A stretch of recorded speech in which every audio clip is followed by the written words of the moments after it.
بالنسبه للدعم خصو ما خصوش يتحيد، لانه اولا سميتو المازوط غالي بزاف وسميتو بالنسبه للكورسه كتباع الدراموس ما كافياش باش تكفي مثلا الروسيطه ديال مولاها والمازوط اللي كدير، بحكم اننا كنا كنديروا مثلا 50 درهم 60 درهم ولينا كنديروا تقريبا 80 90 يعني بمعدل انه زايد واحد 20 درهم في نص النهار، فهمتيني؟ يعني هذا كيقلل من فرصه الربح ديال الشيفور بصفه عامه، فهمتيني؟ هادشي اللي كاين يعني بالنسبه للدعم خصو ما يتحيدش.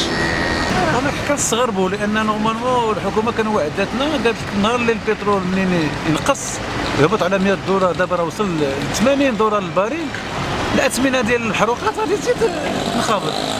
هو دار العكس، جا دابا غادي يحيد كاع هذاك صندوق المقاصه. يعني هاد الناس هادو ما تيخمموش الطاقه الشرائيه للطبقه المتوسطه. انا بالنسبه لي غادي تكون ازمه، حنا ديجا حنا في ازمه وغادي زايدين في الازمه. يعني خاص شي حل اخر، وتنظن الحل غادي يكون في 2015. احنا بالنسبه للمستهلك ماشي في صالح ديالنا، انا كاين هذا الدعم خصهم يحيدوا لي كرون سوسيتي، فهمتي كيفاش الشركات الكبار اللي هما تيخدموا هذا ديال الترونسبور. اما بالنسبه للمستهلك بحالنا حنا غير تركبوا ما تيبان لي خصو يبقى الدعم، هذا هو اللي تيبان لي.